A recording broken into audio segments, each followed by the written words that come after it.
Data twese Imana ijya neza tawushimye cyane ntabwo icyubahiro tunejwe cyane uko banje natwe ndetse uko waraturinze n'uyu munsi waturinze izina ryawe icyubahiro.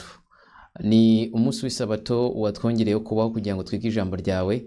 Umwuka wera ari we udufasha kandi adusobanurire aduhe kumenya neza igihe duhagazemo n'uburyo dukwiye kwitwara mu izina rya Yesu AMEN.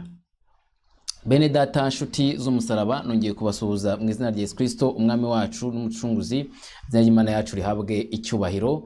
Ni ibyiciro cyinshi, ni ibyo kwishimira cyane kuba Uwiteka turinze twazigeze kuri uyu mwanya muri uyu munsi w'isabato turi bazima.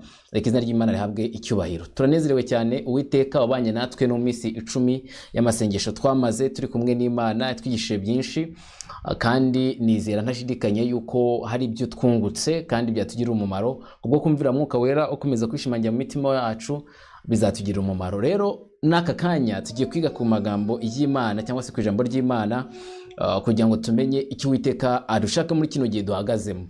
Mvandimwe, ndagira ngo twite ku magambo ari muri Zaburi ya 24.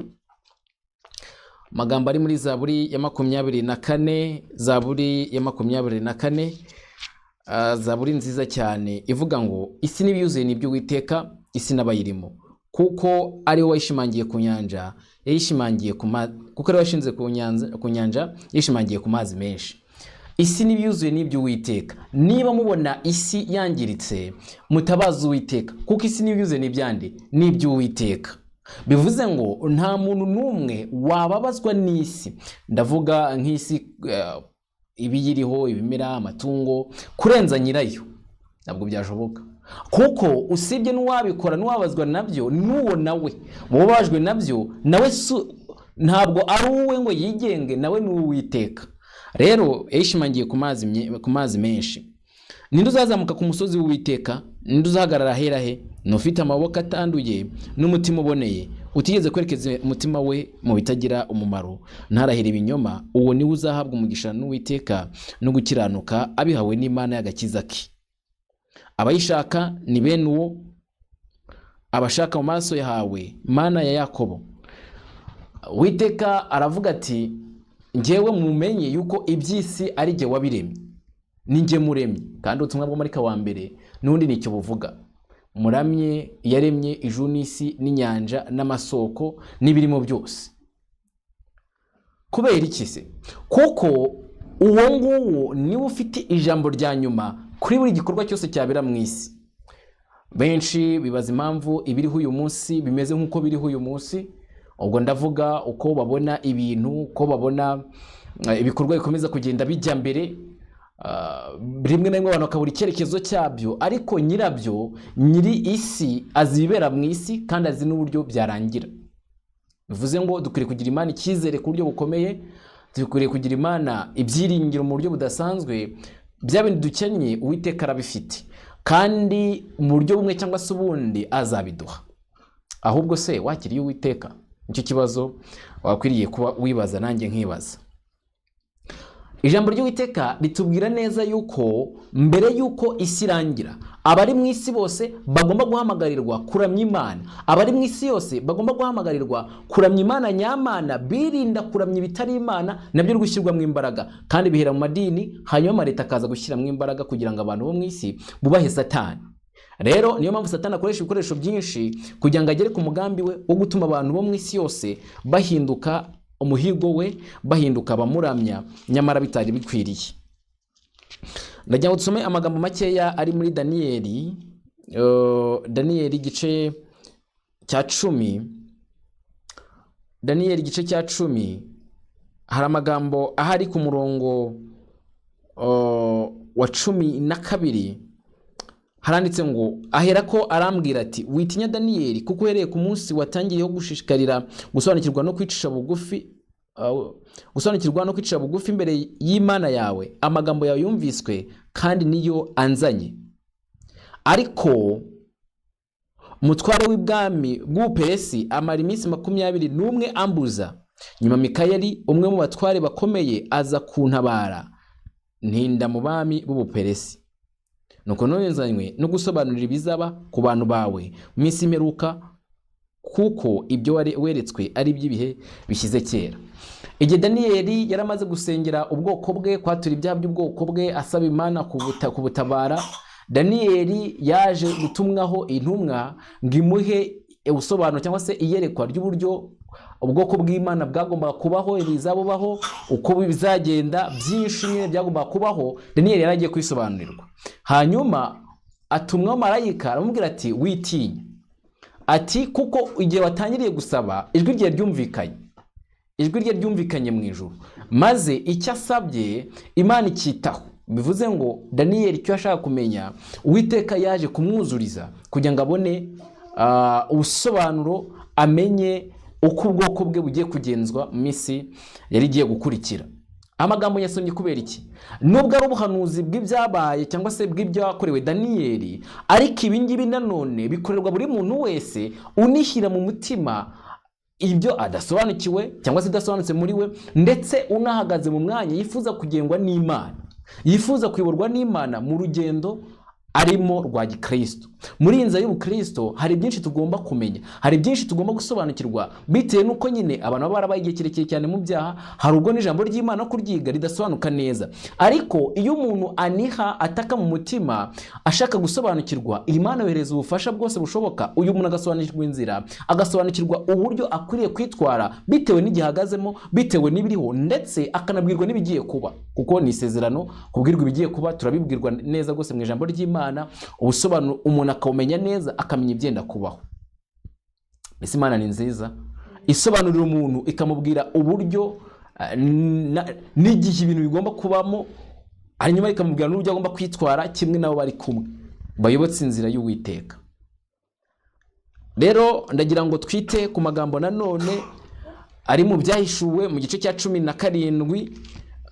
Mbere yuko winjira mu gice cya 18 hari amagambo akomeye ahari. Impamvu tugiye kureba ni iyihe? Nuko tubonye neza yuko muri iki gihe nkuko byabaye kwa Daniyeli, natwe dufite byinshi tugomba gusobanurirwa cyangwa se gusobanukirwa binajyanye n'isa duhagazemo. Kandi nasomye amagambo atangaje muri kino gitabo cyitwa Ibyaduka byo minsi imperuka. So amagambo avuga yuko kwita ku bimenyetso by'ibihe ari itegeko, ndetse abana b'abahungu n'abakobwa, urubyiruko muri rusange bakwiye gusobanukirwa bino bintu. Kandi nasanze ari ikintu ababyeyi benshi bari kwirengagiza muri iyi minsi, kitagakwiriye kwirengagizwa, cyo gutuma abana basobanukirwa n'ubuhanuzi. Abakuru murimo gushakisha kwisobanukirwa cyane, ariko ntimwirengagize abana batoya, ntimwirengagize babana mubona ko bakiri batoya, bakwiriye gusobanukirwa isaha duhagazemo, kuko n'abafite umurimo agomba gukorera Uwiteka muri kino gihe, kandi bakwiriye kuba abantu bazi neza impamvu bari ahantu bari nyine. Reka nsome amagambo makeya avuga kuri ibyo navugaga mbere yuko nsa n'ukomeza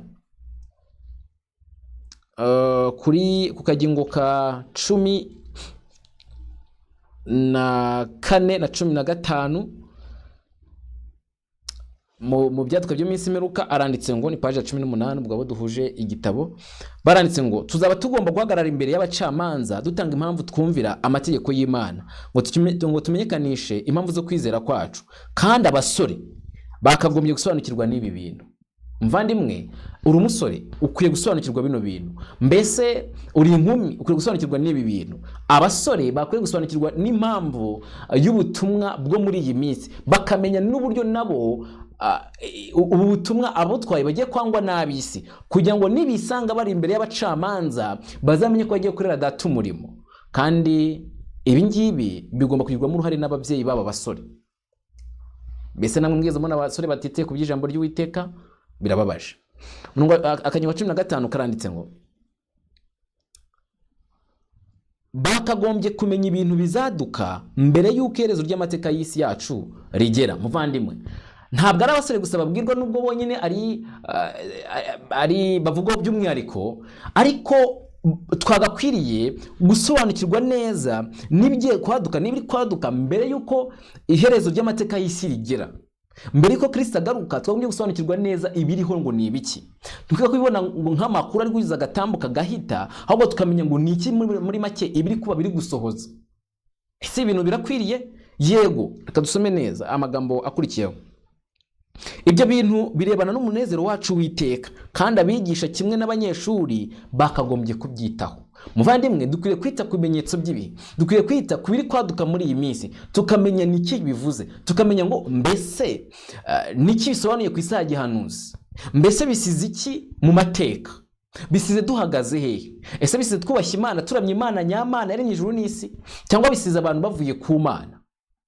Akagingo ka 16 ari nako ngira ngo mineho twinjira muri Bibiliya, haranditse ngo twakagombye kwiga ibimenyetso bikomeye biranga ibihe turimo.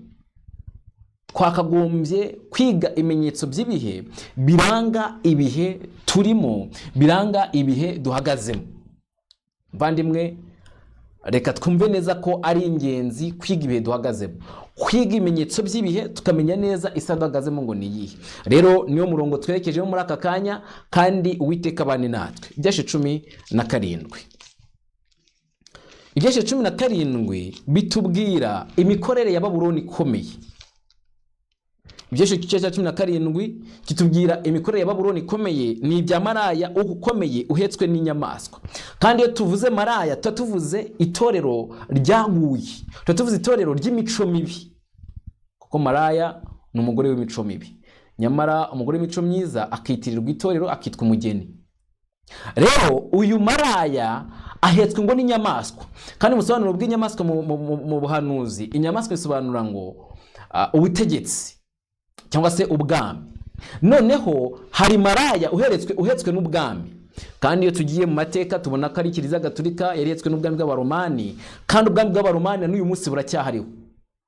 Ese ubwami bw'Abaromani buracyariho? Ko benshi bivuga ko bwavuyeho, ariko ntabwo bwigeze buvaho. Ubwami bw'Abaromani buracyariho mu gihe cyabwo cy'amahembe 10. Ubwami bw'Abaromani buracyariho mu gihe cyabwo cy'amahembe 10, kuko muri amahembe 10 niho havutse agahembe gatoya, kakuze kakaganza gahinduka rinini cyane. Ubutegetsi bwa politiki bwakuze bukahinduka bunini cyane, ndetse bukakira imiyoborere y'ibyo kamana ripfuye, maze ibyo bakabikoresha batuka izina ry'isumba byose.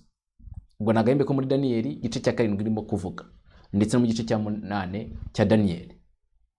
Muvandimwe, ari Daniel ari na Yohana mu Byahishuwe bagaragaza neza yuko Kiliziya Gatolika ihetswe n'ubwami, kandi icyo ubu bwami bumeze burya bufatanyije politike n'iyobokamana bakora na karengane ku bwoko bw'Imana.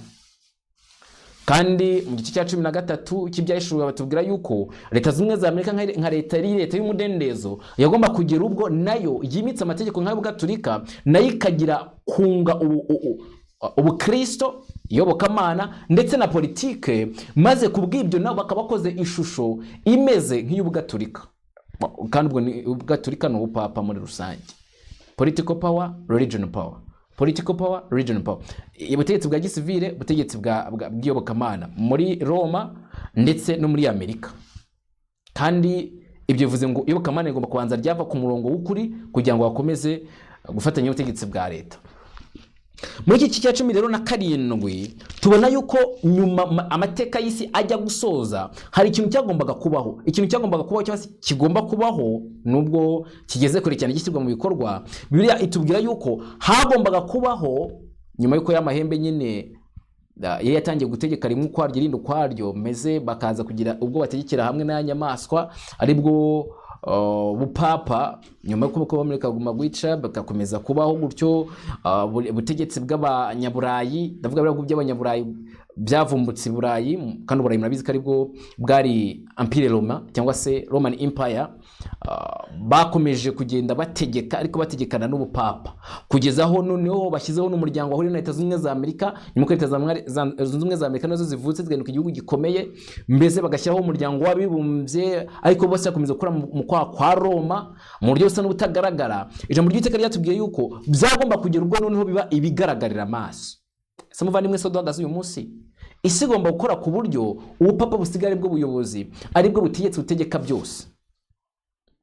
Byarantangaje cyane kubona ukuntu isi uyu munsi iri kubirindura ibihe, ariko kandi muri revolution idasanzwe.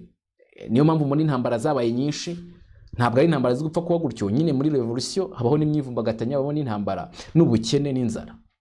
Turi muri revolution yo kongera gusizaho ibintu uko bashaka ko bibaho, icyo bise to build back better, kubaka ejo hashize neza uyu munsi. kongera gusubiza Roma intebe, kongera gusubiza ubupapa icyubahiro. Kandi nanone mu yandi magambo akita the new normal cyangwa se indi mibereho mishyashya, surveillance, imibereho yo kugenzurwa. Kandi ibi ngibi babikora mu buryo budete bwagarara amaso buri muntu wese. Ariko byarantangaje cyane ko kera havugwaga ngo hazaba igihe cy'ifaranga rimwe, iyobokama idini rimwe, habeho n'ubutegetsi bumwe. Mbese uyu munsi turabifite, bigomba kuboneka niba bitari byakugaragarira. Tugomba kuba dufite ifaranga rimwe, kandi iryo ntabwo ari dolari, nta nubwo ari Nyarwanda, ahubwo ni digital currency, ifaranga koranabuhanga, cyangwa se icyo benshi bakunze kwita ifaranga rya electronique. Hakabaho n'uburyo bumwe bwo kugenzura abaturage b'isi as one nation, nk'igihugu kimwe ku isi. Ubwo bivuze ngo ni ubutegetsi bumwe bw'isi. Kandi murabizi neza ko abaturage bagenzurwa ku bw'amakuru yaba ari mu bubiko bw'igihugu. Kandi ubwo muri ubwo buryo habaho harimo n'indangamuntu. Tugomba kugira indangamuntu imwe ku isi, digital ID, irangamuntu imwe igomba guhuriza amakuru hamwe, ku buryo ayo makuru wayahuza n'ibindi bintu runaka bigakunda ku isi yose. Kandi mwumvise yuko ibihugu bimwe na bimwe byavanyeho za visa. Birumvikana ko isi ishaka kuba nk'umudugudu umwe. Mbese mwigeze mwiga icyisho cyo kubaka Babeli? Uwiteka nadufasha tuzabyigaho. Uyu munsi ari kubakwa Babeli. Rero uyu murongo wo mu Byashuwe igice cya 17 wa 12, aho bagombaga abamwe mu isi bagombaga guhuriza hamwe bagaha ya nyamaswa ubutware babyihitiyemo, uyu munsi bagomba kubikora. Ese muvandimwe, wakwizera yuko ibintu biri bugufi cyane cyangwa se bigeze na kure bishyirwa mu bikorwa, usibye ndako ko abantu benshi atari babibonesha amaso yabo, ariko noneho iherezo ryabyo ahubwo riri bugufi? Kuko ntabwo Uwiteka azemera imigambi y'abanyabibi kwigira ku cyo bashaka 100%, azayikoma mu nkokora. Ku cyo bashaka 100% ni ugutsemba ubwoko bw'Imana, ngo bahagurukiye kurwanya umwana w'intama, ngo bazarwanya umwana w'intama wa 14, ariko umwana w'intama azabanesha. Kuko ari umutware utwara abatware n'umwami w'abami, kandi abari hamwe nawe bahamagawe, batoranijwe, bakiranutse, nabo bazayinesha. Amen. Rero imikorere ikwimikwa mu isi ni imikorere igomba gutuma habaho kurwanya Imana kwihandagaje. Nuvuga ngo ibyo ibikorwa byose igomba kurwa mu isi nibyo kurwanya umwana w'intama. Dusoma amagambo ari hano kugira twumve neza uburyo biri kugenda bikorwa mu buryo bw'ibanga, ariko kandi nanone bigatwikiriza undi mwambaro. Nagira ngo turebere hamwe aya magambo ari mu mwuka w'ubuhanuzi mu gitabo cyitwa Intambara Ikomeye. Igitabo cyitwa Intambara Ikomeye, page 414, niho tugiye gusoma amagambo ngira ngo duhereho.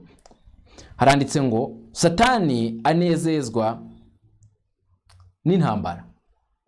Satani anezezwa n'intambara kuko ibyutse inzangano mu mitima y'abantu, hanyuma igatsemba buheriheri abijanitse mu ngeso mbi kandi bavusha amaraso. Umugambi we ni uguteraniriza amahanga yose mu ntambara, kuko muri ubwo buryo arimo ashobora gucurika ibitekerezo by'abantu, akabibagiza kwitegura kuzahagarara bashikamye ku munsi ukomeye w'Imana.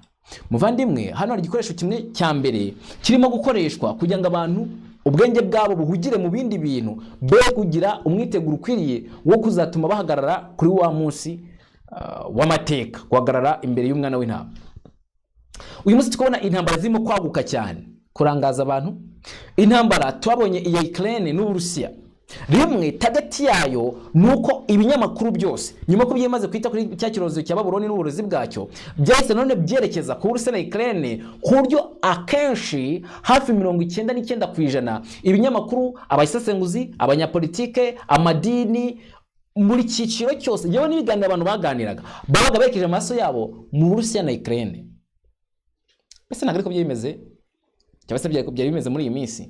Niko byari bimeze kugeza nubwo byateye inzara, nayo abantu batekereza uburyo banayivamo bitewe nuko babonaga impande zose basa n'abagoswe. No ku isoko basanga ikiganiro cyo kuganirwa ngo ni Uburusiya na Ukraine, basanze idodo zahenze ku isoko.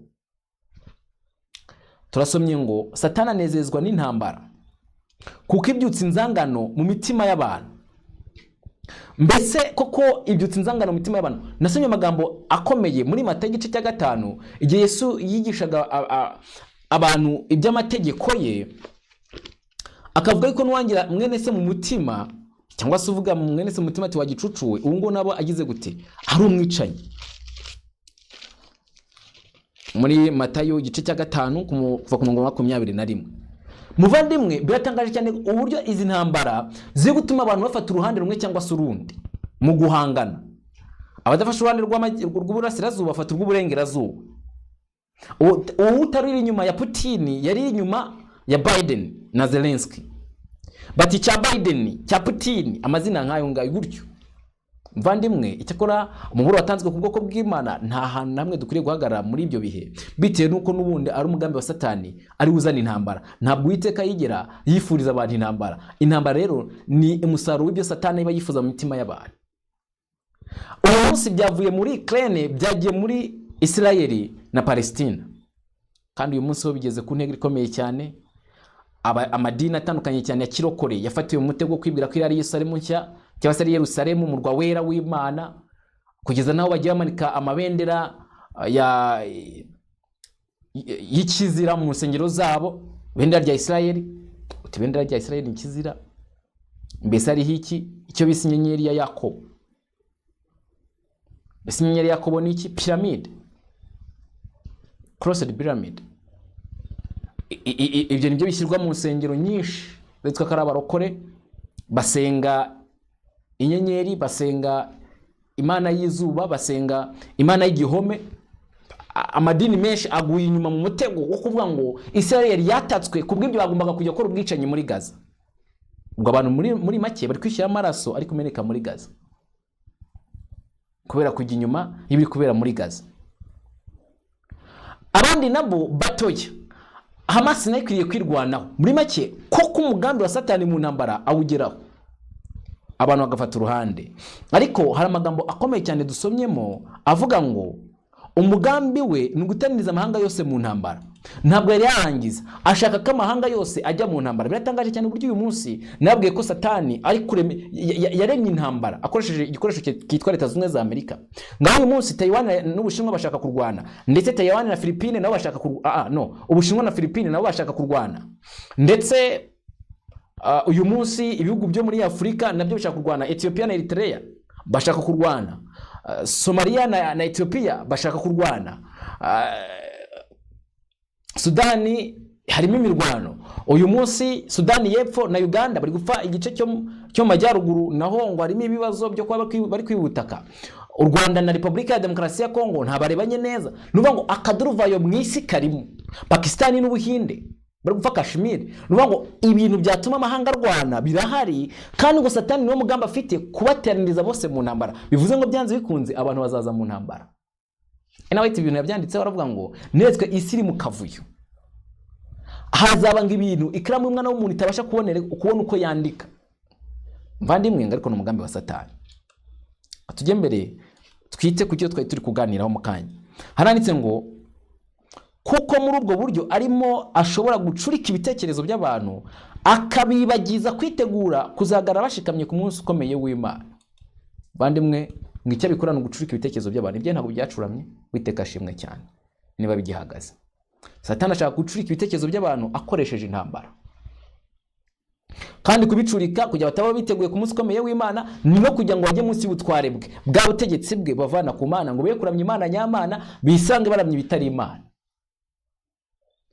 Turi andi magambo ari hano nanone mu kabuhanuzi muri Review and Herald yo kwa 17 Ugushyingo 1910 kigihwa 114 mu byatwa by'iminsi meruka. Karanditse ngo muri iki gihe ubutumwa bw'Umarika wa gatatu bugomba kubwirizwa atari mu bihugu bya kure gusa, ahubwo no mu birere bitwegereye twe twarirengagije, aho dusanga imbaga y'abadafite icyo bazi bari kuzimira.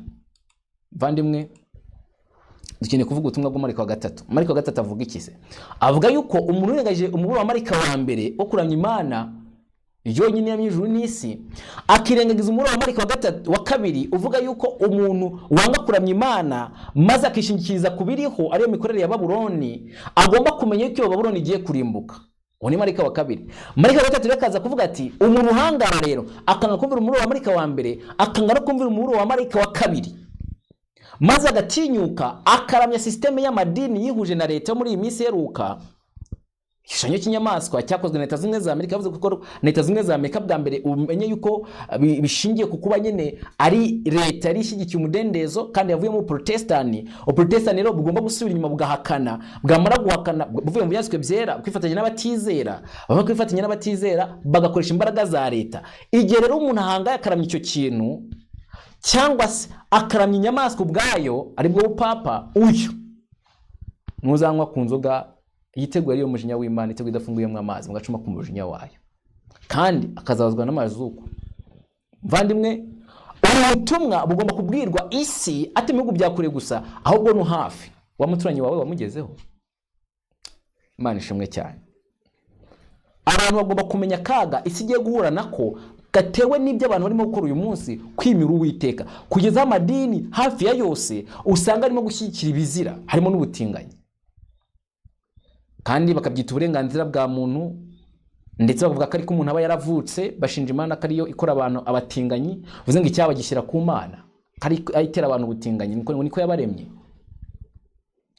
Ugasanga amadini abijyamo kandi bitagakwiriye. Nuko rero imijyi yacu y'ahantu hose ikeneye gukorerwamo umurimo ukoranywe ishyaka n'umwete kandi unejeje w'abagaragu b'Imana. Uwiteka ashaka gukora umurimo ahantu hose mu mijyi itandukanye, kandi tushimire abo dufatanya muri umurimo w'ivugabutumwa, ha muri buno buryo cyangwa se mu bundi buryo, mutuma byose bikorwa kandi ubutumwa bukagera ahantu henshi mu buryo bwihuse, mu nyandiko, muri video, mu buryo bwinshi cyane. Uwiteka abaho umugisha. Ariko ntabwo turagera ku mwisho, ntabwo turagera ku ahanyuma gukora umurimo. Dukwiriye gukora umurimo bigishoboka, kuko ngo dukwiye gukora umurimo hakibona, kuko bugiye kwirana igihe umuntu atabasha gukora. Reba hano akajya 105 mu byaduka byo minsi imperuka, baranditse ngo ababi birundanije mu mashyirahamwe agamije kubona imitungo. Ndagira amagambo yumve neza, kuko tugiye kwita twinjira muri current events zibiriho cyangwa se birimo kuba muri iyi minsi byaduka. Baranditse ngo ababi birundanije amatsinda agamije kubona imitungo. Nubumva yuko amatsinda ariho muri iyi minsi yo kubona imitungo, ngaba yarimo nababi. Ibi biratangaje. Aho hariho n'abakristo bakiri mu matsinda. Nizere ko utarimo, Imana iguha umugisha. Ntabwo ari uko Imana yashatse kujya mu babakene, oya, ahubwo amatsinda arimwe ababi, abatagira impuhwe, abadatekereza ibyiza, bicyabo ari inyungu y'isi, umutungo w'isi, kugeza ubwo bitewe no ko amatsinda kugura no kugurizanya, kuguza no kuguzizanya, abantu banahangara bakarya kurya n'inyungu z'imfubyi n'apfakazi. Uti none waragiye iki mu itsinda? Witeka kuza kwifatanya rero na Babuloni mu byaha byabo. Ababi rero birundaniza amatsinda kubona inyungu. Abakozi ariko nabaki ababi, amatsinda y'abakozi mu mashyaka ya politiki ariko ngo nabaki bajyamo ababi, ndetse n'ubumwe bw'ibihugu. Mvandimwe, reba amagambo ari hano. Harimo abajya mu mashyirahamwe agamije kubona imitungo. Mbese ubwo twavuga nk'abaki? Amashyirahamwe agamije kubona imitungo, za foundations, ama organization atandukanye agenda ashaka imiryango ibatera inkunga kubw'ikintu runaka inda bashaka kugeraho. Icya kabiri, amashyirahamwe y'abakozi, amashyirahamwe y'abakozi. Icya gatatu, amashyaka ya politiki, kuko usanga ari mwababi amashyaka ya politiki ari ababi birundanizamo. Aho reka tufate Leta Zunze Ubumwe za Amerika uyu munsi usanga dufite hariyo amashyaka abiri, ni kimwe no mu Bwongereza, abakonservateri ndetse n'abareba, ariko muri Amerika ni abademokrati n'abarepublic. N'ubundi ntago bitandukanye cyane, kuko bamwe babihambira ku mahame ya kera, abarepublican ndetse n'abademokrati usanga nyine basa n'abahanganye, ariko ntago bajya bahangana, ahubwo bamwe nabagomba gushyira mu bikorwa abandi bateguye. Kandi ariyo mpamvu dufite icyitwa project 2025, turinda kuza kubigarukaho ibyo umushinga. Rero aya mashyaka ya politiki ibyanditswe birambwiye ngo abarimwe ababi, ndetse ngo n'amashyirahamwe y'ibihugu. Kubera iki se?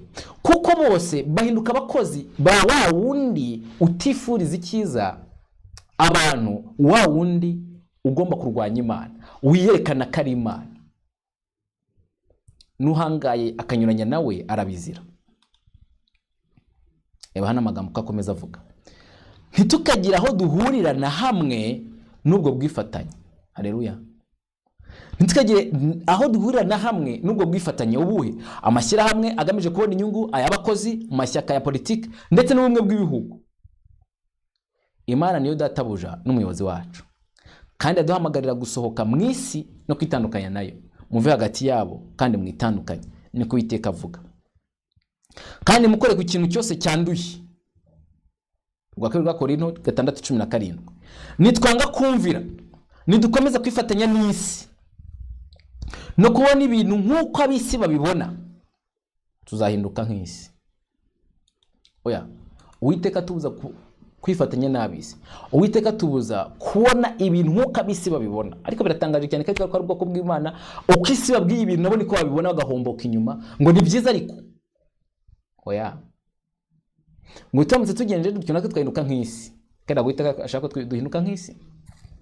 Dukwiye kubona ibintu nk'uko ijuru ibibona, apana nk'uko isi bibona. Erega isi ibona ibintu, abisabona ibintu nk'uko nyine babishaka mu buryo bw'isi, umwuka w'isi ubayobora. N'abana b'Imana rero bagiye kubona ibintu mu buryo ijambo ry'Imana ribivuga. Ntabwo dukwiriye kwirata iterambere,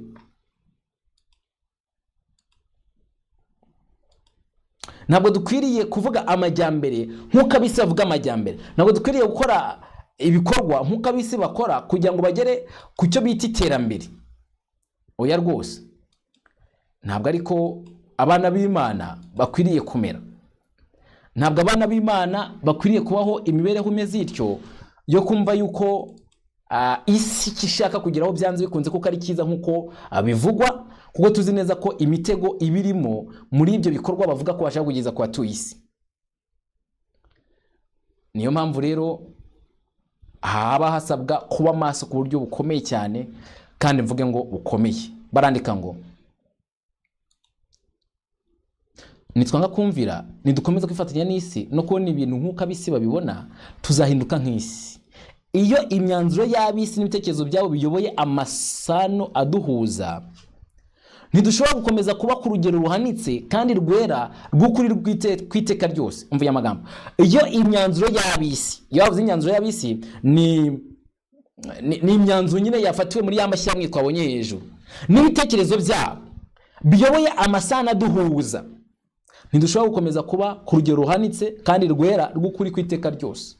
Iyo twumviye ibyo ab'isi batubwira, twumva ko ibyo batubwira ari sawa sawa, nta kibazo, nta kwicara ngo duturize ijambo ry'Imana ngo twumve, aho bisanga bagiye kure cyane, ngo twasanga twavuye ku rugero rukwiriye, urugero rwo kwera k'ukuri kw'iteka ryose.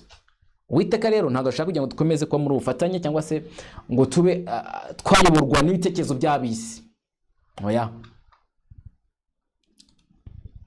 mvandimwe, ndagira ngo urebe hano akanyigo ka 434 haranditse ngo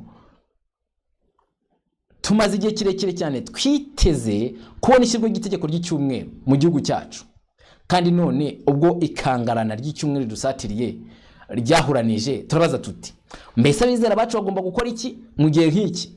Dukwiriye gushakashaka Imana mu buryo budasanzwe kugira ngo iduhe ubuntu n'imbaraga zayo. Imana iriho kandi ntitwibwira ko igihe cyamaze kugera mu buryo bw'imazeyo ngo yemere ko twimwa umudendezo. Igihe tumaze twumva yuko amategeko y'icyumweru, itegeko ry'icyumweru riri bugufi, tumaze igihe tubona ibimenyetso bigaragaza yuko ibintu biri kwirukanya kujya ku musozo, ariko Uwiteka cyatanze mu mudendezo. Ntaga abantu bagita bagira ku mugambi wabo ngo tubure umudendezo 100%. Hari impamvu turaza kwira mu kanya gato, ariko twanayibonye mu kanya gashize yuko hakwiriye gukora umurimo wagutse, utumwe boneka gatatu bukwiye kuvugwa kugira ngo buri muntu wese agerweho n'umuburo, ahitemo hano akwiriye guhagararamo. Rero n'uyu munsi Uwiteka cyaduha umudendezo. Ntabwo Uwiteka arabona yuko ari ngombwa tubura umudendezo 100%, ahubwo cyaduha agahe gashobora kuba ari isaha imwe isigaye, umwanya uri kumva iki cyigisho, cyangwa se iminsi 2 cyangwa 3 cyangwa icyumweru cyangwa umwaka, ariko tuzi neza ko icyo gihe kigomba kujya kikarangira, byose bikarangira ndetse imbabazi zikarangira. Mvandimwe, koresha igihe cyawe neza.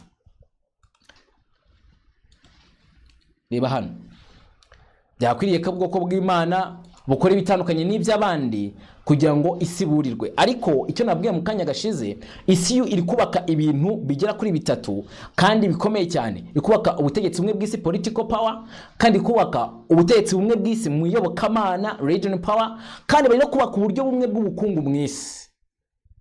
Kandi uzemererwa kugira icyo ageraho muri iyi si nuko azaba ahuje n'imitegekere igiye kwimikwa mu isi.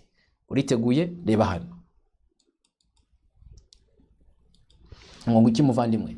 Ganon Diop engages in Eastern mantra meditations and the invocation of pagan deities as he calls for a new peace treaty and a global society with one human, one family and one solidarity.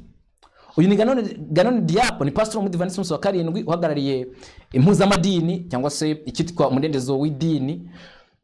Yari mu basirazuba muri mantra, muri meditation cyangwa se mu kuzamura intekerezo byabereye mu Buhinde, aho yari yifatanije n'abandi mu mihango ya gipagani, ari naho yaje gusabira yuko hakorwa uburyo bumwe butanga amahoro ku isi, amasezerano yo kuzana amahoro ku isi, kubaho societe imwe y'isi, ubumuntu bumwe, umuryango umwe, ndetse no koroherana ku isi.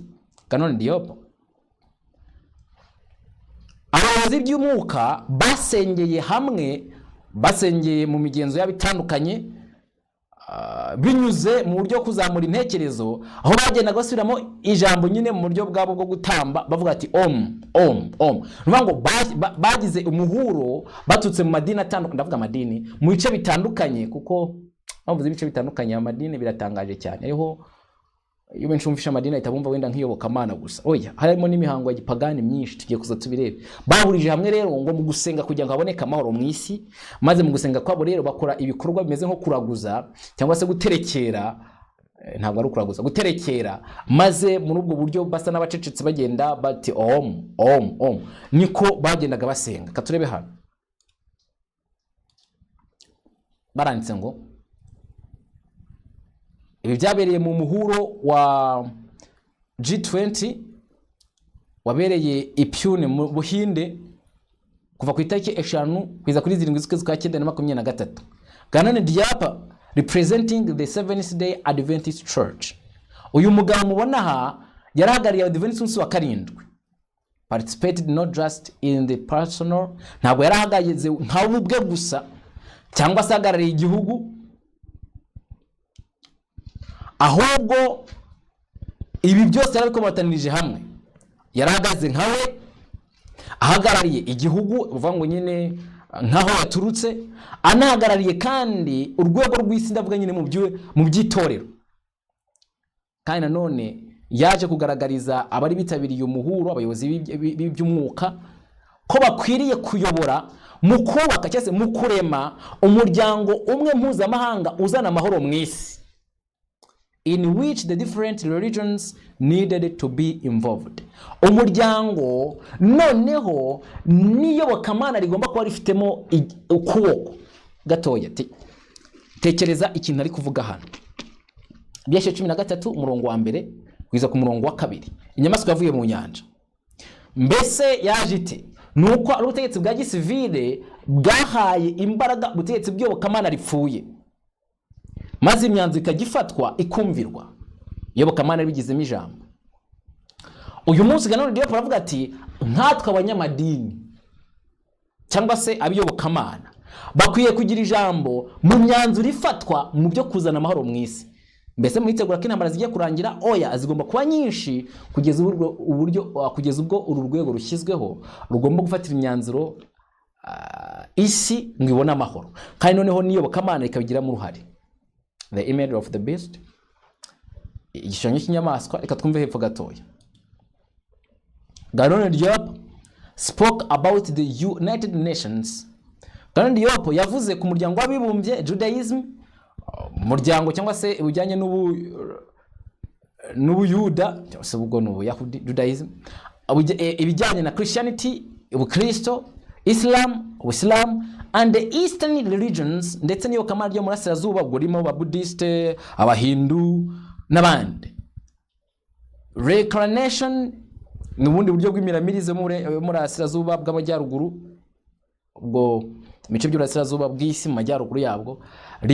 Nirvana nabwo ni uburyo bw'umurasirazuba bundi bwo kuramye ko bwa gipagani cyane.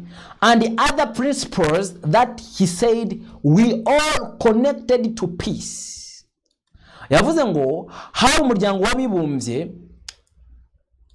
yaba ubuyahudi, yaba ubukristo, ubusilamu, abo mu burasirazuba bw'isi n'abandi bose, ngo bahurijwe hamwe mu bijyanye no kuzana amahoro ku isi. Kandi ibyo byumvisha bakumva ari byo.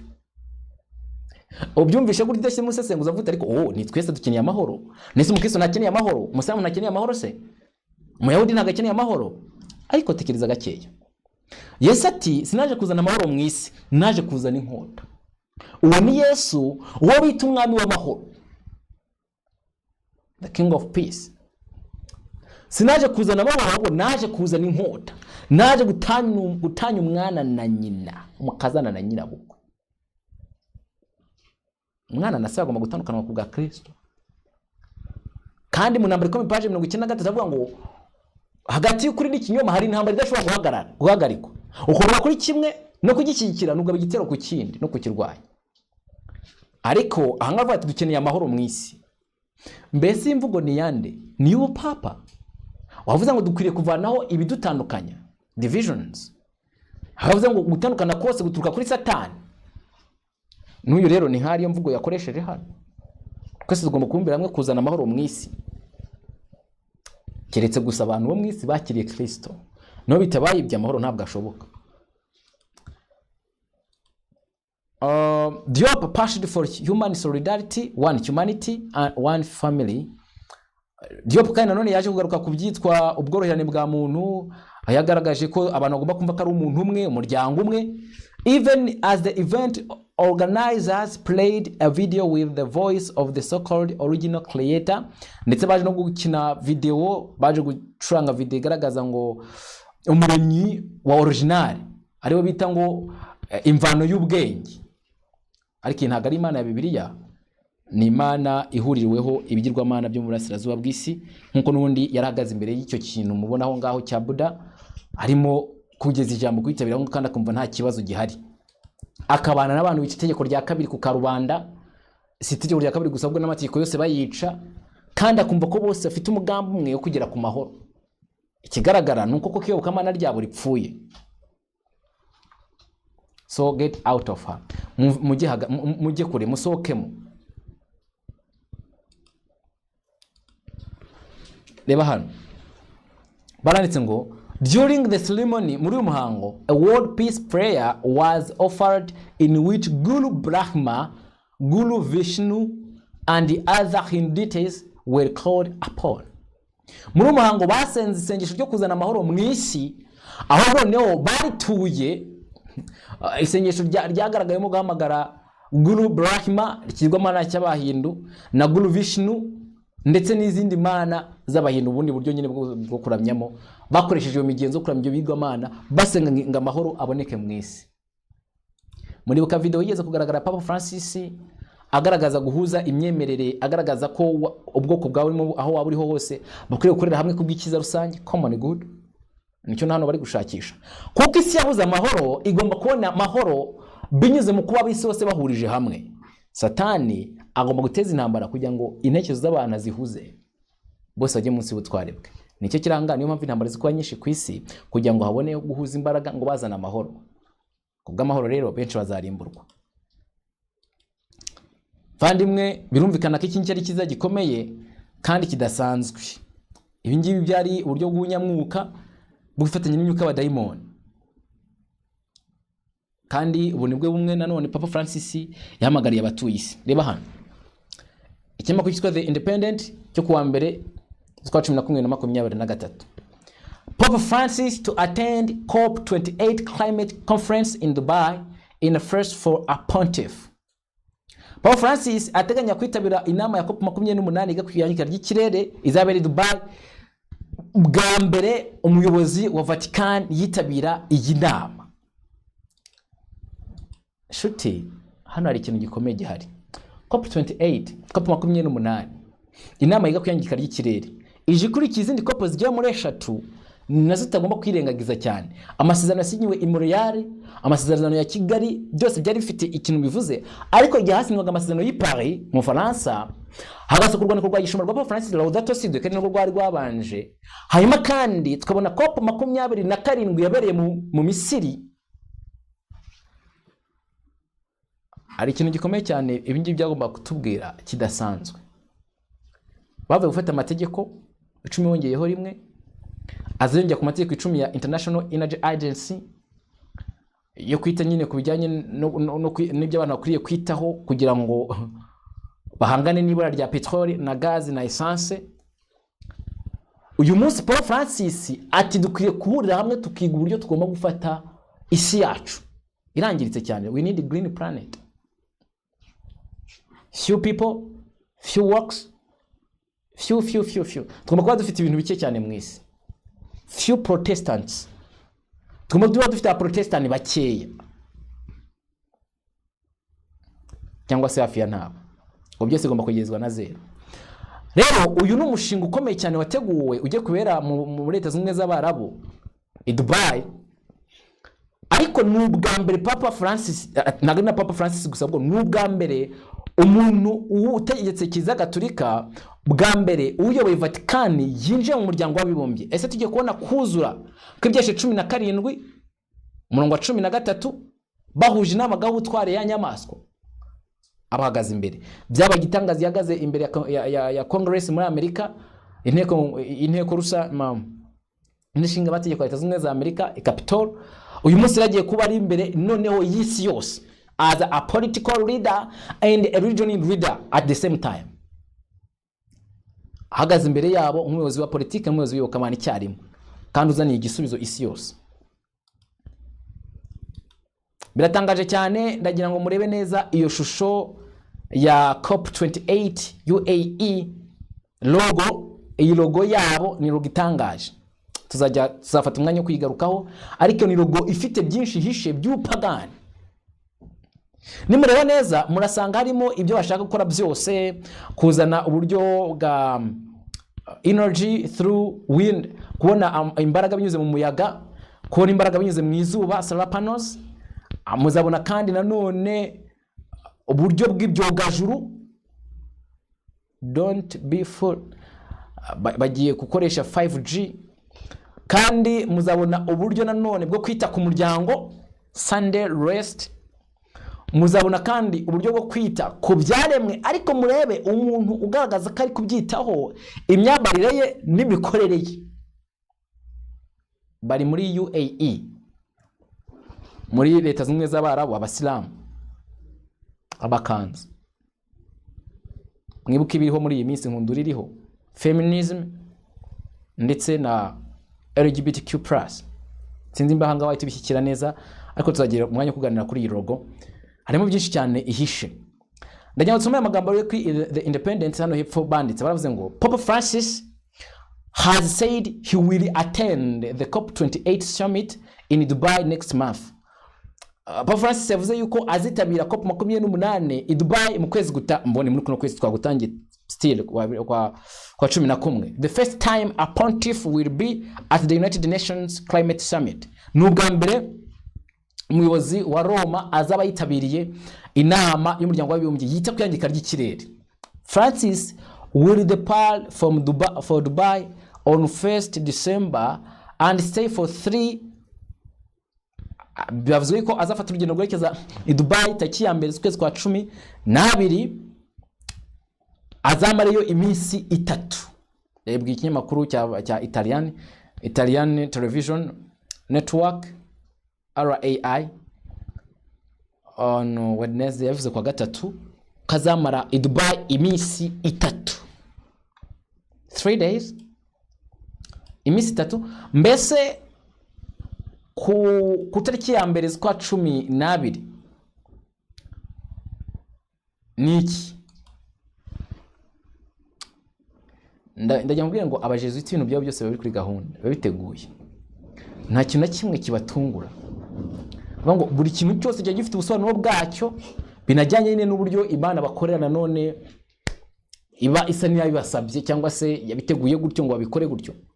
Mwibutse tariki enye z'ukwezi kwa 10 Papa Francis yasohoye Laudate Deum. Tugiye kuza tureba mu magambo makeya urwandiko rwe rwa gishumba rushya kuyangika ry'ikirere, kandi yarusohoye mbere gato yuko atangira inama ya sinode yigwe n'imyanzuro ikomeye cyane, harimo no kwemera ko Kiliziya Gatolika ari bimwe yahindura.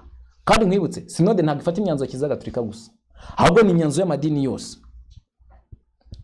Sinode ifata iyo myanzuro. Tariki ya mbere z'ukwezi kwa 12 hazaba ari kuwa 5, niko bayita kuwa 5 Friday, ubwo ni kuwa 6 w'iminsi 7 abemera kalendari ya Bibiliya. Muribuka Friday for Future, Greta Thunberg, umunsi barwaniraho bashaka kugira ngo isi yose yongere kwita kuyangika ry'ikirere, aho bavuga ati dukeneye igikorwa aka kanya. Papa Francis nawe ntihazafata urugendo. What else on Friday? Mbese niki kindi twibuka ku munsi wo kwa gatandatu, aho bita kwa 5, umunsi w'urupfu rwa Yesu. Kandi ibi mushobora guhita muvuga ntabwo bihuye, ariko mwiko icyo Papa Francis yanditse muri Laudato Si ya mbere, yavuze ko dukeneye the new creation, iremwa rishya, nkuko Yesu yazutse akaduhindukira umuremyi, cyangwa se akaduhindukira isoko yo kuremwa bushya.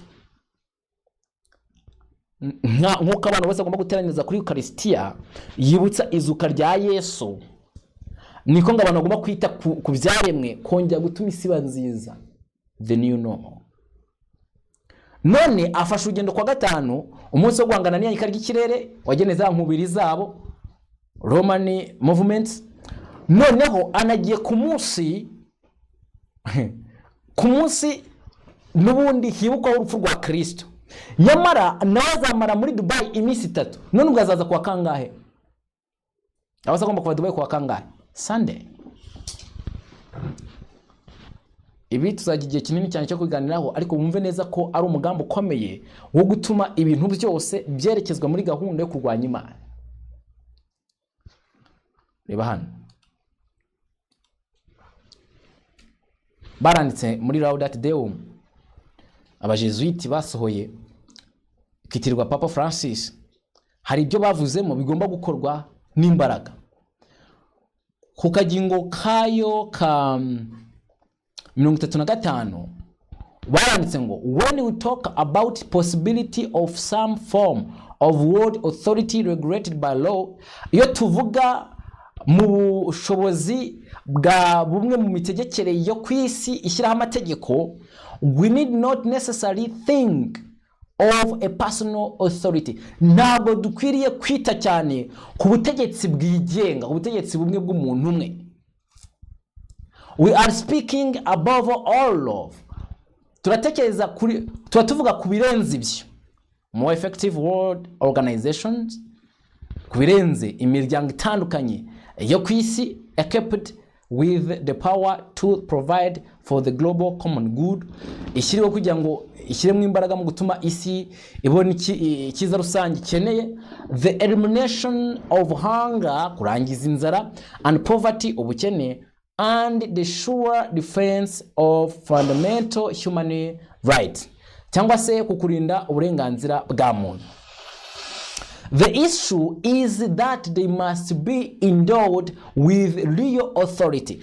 Ikiriho ngo nuko ubutegetsi bugomba kuba cyangwa se ibikorwa bigomba kuba byitabwaho n'ubutegetsi burirwo bwa nyabwo buzima, in such a way as to provide for the attainment of certain essential goals, kugira ngo nyine muri ubwo buryo intego z'ingenzi zose zigerweho. In this way there could come about multilateralism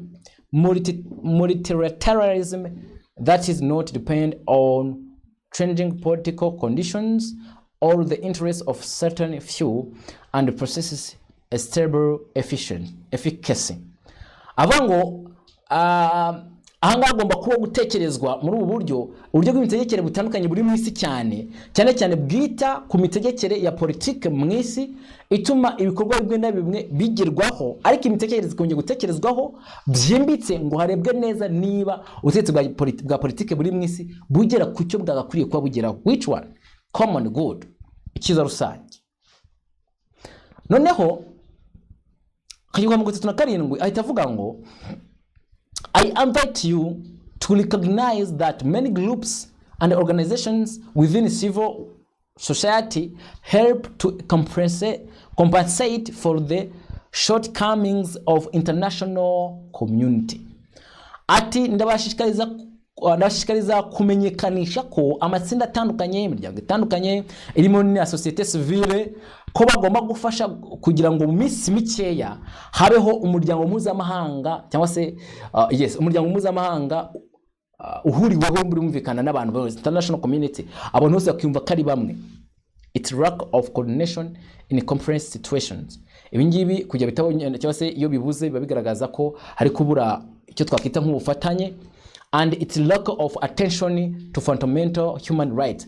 Kandi nanone ngo ni icyuho cyo cyagaragaye mu kutita ku burenganzira bwa muntu, iyo abantu batitaye mu gushaka icyiza rusange, batitaye mu gushaka ibyo bahuriyeho. Aravuga ngo ku 38 unless citizen control political power, gusa keretse abaturage bagenzura ubutegetsi bwa gisivile, national bwa leta, regional bw'agace barimo, municipal ubwo ni nka quartier cyangwa se mikorwa bakora bitandukanye bakari bagenzura imitegekere, it will not be possible to control damage to the environment. Ntabwo bizaba byoroshye ko habasha kugenzurwa ukwangirika kw'ibidukikije, nguketse gusa abantu aribo bagenzura ubutegetsi bwa politike. None abantu bazagenzura ubutegetsi bwa leta gute? Civil, abaturage ba citizen bazagenzura ubutegetsi bwa politike gute? Nuko agomba gushyirwa mu mwanya aribo bagomba gusaba leta ibyo gukora. Yego, nuko nibo bagomba gusaba leta ibyo gukora binajyanye n'ikibazo barimo. Hari intambara abaturage mu gutera hejuru ati dushaka amahoro, hari ibyorezo abaturage mu gutera hejuru ati dushaka imiti, hari inzara abaturage mu gutera hejuru ati dukeneye ibiryo, hari ibiza abaturage mu gutera hejuru ati leta nigira iki ikora. Nicyo avuga hariya, arimo gusaba leta ubutegetsi kwita ku nshingano zo kubabaza isi. Ngisi ifata umwanzo wo gukandamiza abaturage kugira abaturage basabe icyo babona cyabakiza. Kandi kababwire ntabwo ari abaturage basaba, ahubwo ibyateguwe n'ibyo bishyirwa mu baturage bagahombokera inyuma, ibyo ngibyo bikitirwa abaturage. Ariyo mpamvu na National Sunday nanone abaturage bayisaba. Uyu munsi tubona izo nkubiri zikuriye na Greta Thunberg na n'umusiza cyahari n'ahandi bavuga ati dukeneye icyumweru, umunsi wo kuruhuka, isi kabona ikiruhuko gikwiriye nkuko siyanse ibigaragaza. Rero ngo keretse abategetsi bagenzuwe n'abaturage, ntabwo ari umutegetsi buzacyangwa ngo ngiye gutegeka perezida icyo agomba gukora, hoya ahubwo aza bari muri danger ituma nyine asaba leta ngo ikore. Kinize ko mucyumvishe cyane cyari gusaba hariya. Reba hano, our world has become so multipolar and at the same time so complex that different framework for effective cooperation is required. Bango isi yacu uyu munsi yabaye isi irimo kugenda isa n'itandukanya, kandi kubw'ubwo buryo bikabikomeye cyane kuba imirimo igerwa cyangwa se ikorwa bigerwaho byabasha guhurizwa hamwe nkuko byifuzwa ngo bishoboke. Rero bagomba kuboneka ikintu cyunga isi yose igahurizwa hamwe. So climate change irabikoze. Ari na Papa Francis nawe yiteguye kwinjira muri uyu muhango cyangwa se muri iki cyerekezo, abanyamadini, abanyapolitiki bose agafatinza hamwe gushakira amahoro isi. Ndagira ngo twite kuri aya magambo tugana ku musozo. Umuhanuzi aragira ati, mbona abamarayika bane bahagaze ku mfuruka enye z'isi bafashe imiyaga ine yo mu isi. Ihe miyaga? Nakavuyo, nakaduruvayo, n'intambara, n'amapfa, n'inzara. Ibi byose nibirekurwa isi zisanga mu kaga gakomeye. Kandi bizwi neza yuko ngo icyo gihe abaturage bazasaba leta cyangwa se bazategeka leta kandi leta zikumvira. Rero hano umuryango wabyo tukubona neza. Niba uyu munsi ubupapa butangiye kugira ijambo n'umuryango w'abibumbye, nubwo n'uri wasanzwe wifite mu buryo butagaragara, none bakaba ari kubyerura, biravuze ngo turi bugufi cyane kugera ku mahenuka y'isi. Ni igihe cyo kuba maso no kwitegura ku buryo bukomeye. Umva amagambo ari hano: kugira ngo hatagira umuyaga uhuha mu isi cyangwa mu nyanja cyangwa ku giti cyose, mbona marayika wundi azamuka ava iburasirazuba, afite ikimenyetso cy'Imana ihoraho, arangurura ijwi rirenga, abwira bamarayika bane bahako babaza isi ati, ntimubabaze isi cyangwa inyanja cyangwa ibiti tutaramara gushyira ikimenyetso mu ruhanga rw'imbata z'Imana yacu. Ibyahishuwe 7:1-3. Iyi mirongo igaragaza neza umurimo dukwiriye gukora ubu ngubu wo gutabaza Imana ngo abamarayika bayo bakomeze bafate imiyaga ine kugeza igihe ababwiriza butumwa boherezwa mu bice byose by'isi ngo bamamaze umuburo w'Imana wo kurwanya abatumvira amategeko ya Yehova. Muvandimwe, uyu munsi ni igihe cyo gusenga cyane kugira ngo Uwiteka ashyire imbaraga mu murimo we. Ni igihe cyo gusenga cyane ngo Uwiteka abatanze agahe k'amahoro umurimo ukorwe. Ahari yenda ibidatunganye muri wowe buri cyewe biveho, habeho inzira nziza, cyangwa se turi abantu bategurirwa kuzaba mu bwami bw'Imana.